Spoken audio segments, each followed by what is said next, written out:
Today I'm sitting down with someone who's not only a top producing agent in our office, but also a friend, Rachel Bauer. She's built an incredible business powered entirely through social media and her database. And she's doing it with consistency, intention, and results that speak for themselves. Whether you're a producing agent or just looking for your next edge, this conversation is for you. It's packed with gems. Let's get started. You've closed 18 homes this year, so far this year. Mm-hmm. What are you doing different from other agents?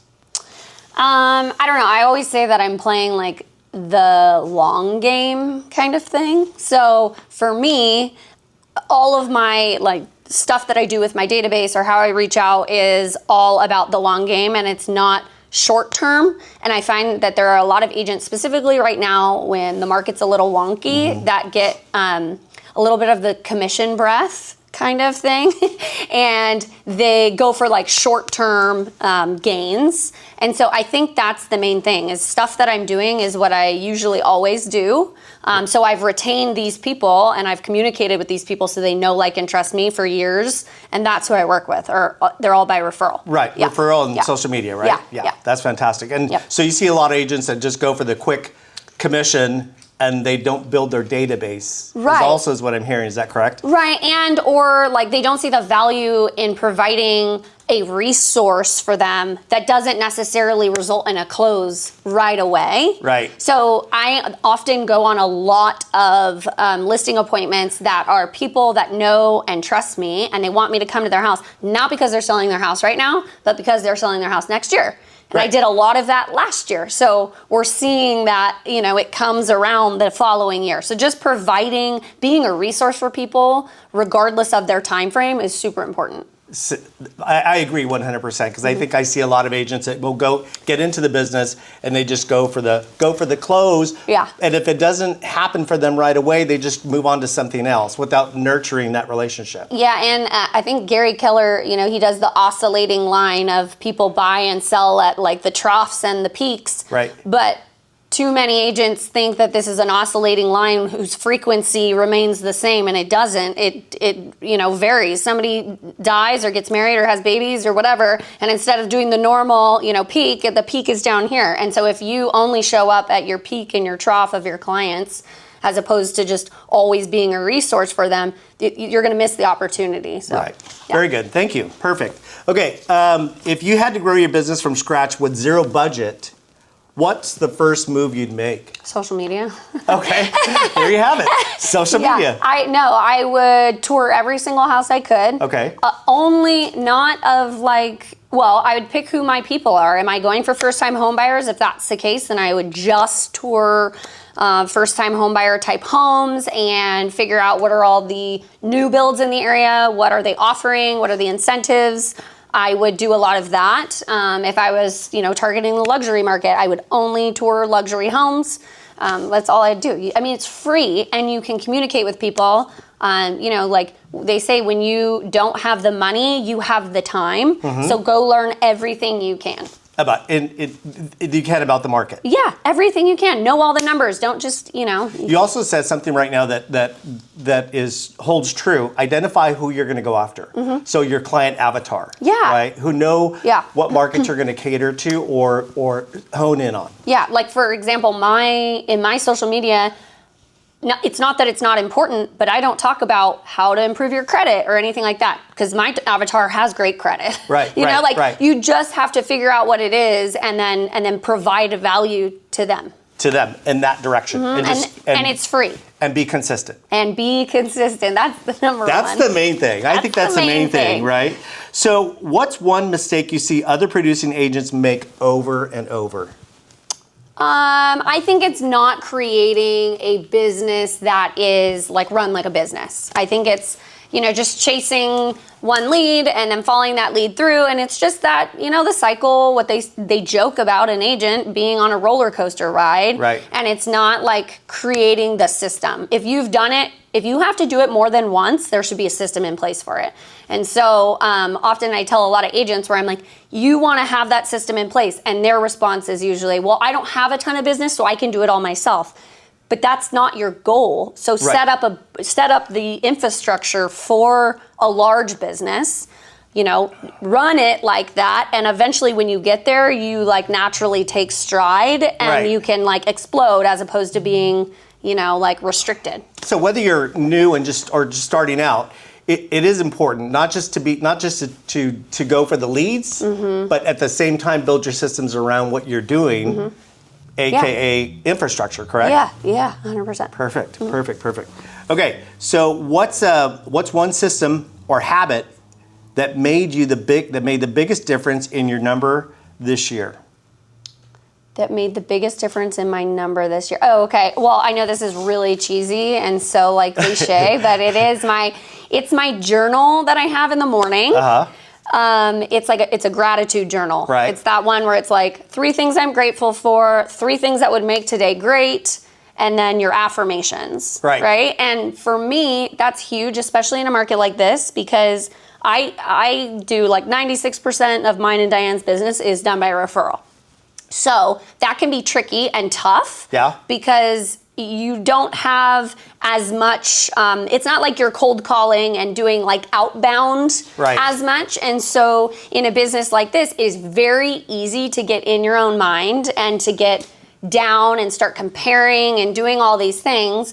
But when it's really hard to have anxiety around something when you have gratitude. So that has kept me sane during this, because while I was thinking I've only closed 18 deals this year, my my volume is 15.7 million. And so that, like, knowing those numbers and having the gratitude towards how I'm running my business, 100% has helped. And you feel like that, well, it does move you forward in your day. Every single day in your business.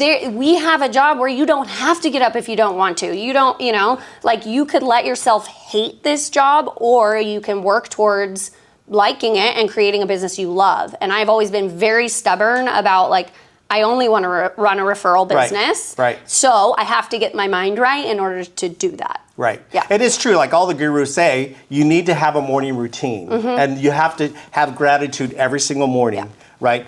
Just every single day. Yeah.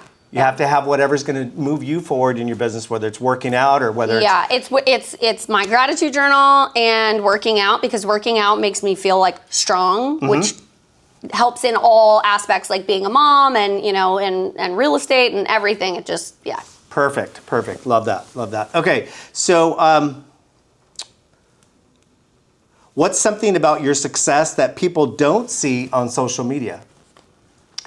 That people don't see on social media. Yeah. I mean, like working out, I'll post working out every now and then. I think that helps. But like my success, I feel like success to me, I'm not a super flashy person. So, but I do love really good food and really good wine and beer. And, and so from my success, like to me, a successful business is I talk to a bunch of agents who sell the same as me or more, but they have zero social life. They have zero time with their family. Like I legit pretty sure I work 4 days a week.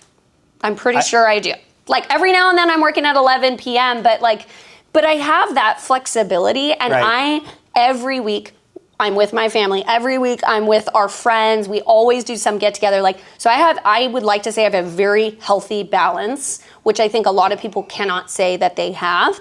And I'm not willing to give that up to have a bigger business. And I think a lot of agents are afraid to step away from the business like you have, or like you're able to do that, because they're afraid of missing out. And what do they need to know from that? Like, are they really going to miss out? No, they're not missing out. They're just, and it's not like, it's also not about hiding it. So I don't hide the importance my friends, my family play on my life.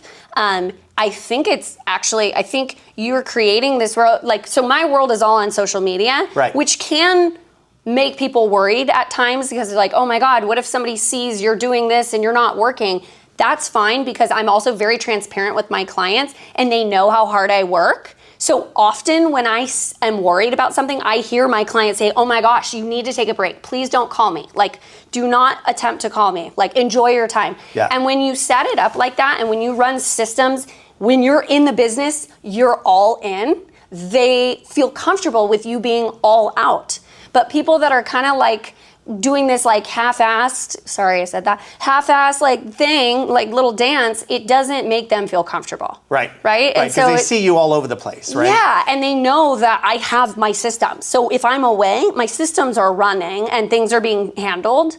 And if it's a fire, they can absolutely call me. So one thing I've heard a couple of times in your conversation are systems. So Yeah. you've built everything around systems, which has allowed you the opportunity or the time off to be with your family, to go on vacation, to go do things. Yeah. So I think it's one of the big points here is like it's about systems, having systems in place so that you can step away. Systems and leverage. Like I have the best executive assistant like ever. So like, you know, making sure you hire that person correctly and then being able to rely on them, because there's so many people that are like, I can't do it, I'm a control freak. No. You haven't organized your own self to be able to leverage and then use that like appropriately. You haven't been able to identify, these are my expectations. Right. That's how you pass it off. If you can't identify expectations and what needs to be done, there's no way you're going to feel comfortable handing it to somebody else. That's powerful. Yeah. Very good. Love that. Love that. Okay. So if someone followed you for 30 days, what would surprise them the most? What would surprise them For the 30 most? days, they followed you.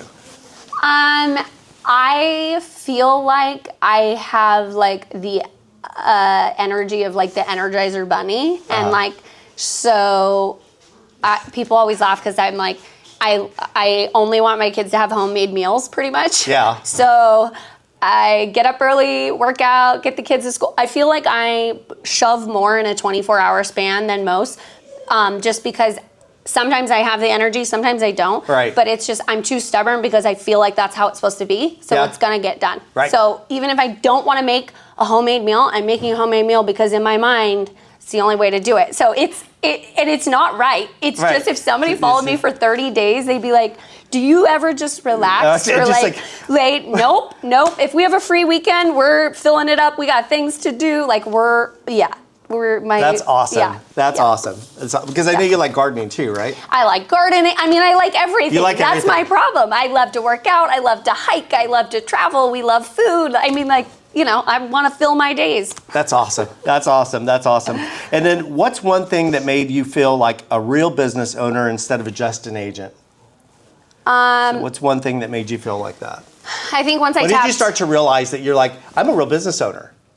Yeah, I think when we finally like were utilizing Bree, our assistant, like appropriately, and really I think it's getting our name out in the community. So like when we're driving and I'm like, oh hey, there's my face, or you know, somebody's like, oh, I see you everywhere. Like that helps like solidify that we run a business that people like recognize. Right. You know, right. So that, and also just not having times where there's no business at all. Like that's when you feel like you are actually in business, when you're like, okay, like I'm not doing anything. Right. Like I have stuff to run. You still have stuff to run, even though you don't. There may be times when you may not have an escrow, you may not have business going, but you still have to run your business. Yeah, correct? You're still doing stuff. Yeah, Right. You know that there is still stuff to be done. But the only reason you know that is because you have a big picture of how it goes, right? Like I have so many people that they just work in the business and not on the business. And so if you're ever, feel like you have so much time on your hands, then you should be working on the business, Correct. like growing it. Well, there are agents that are comfortable with doing X amount of transactions a year. Yeah. That's still a business, right? 100%. And then so it doesn't really matter. And if you want to scale it, then you obviously go through the process of career visioning or whatever it takes in order to scale your business and grow your team, right? Yep. If her story resonated with you and you're ready to surround yourself with agents like this, shoot me a DM and let's talk about what your next chapter can look like.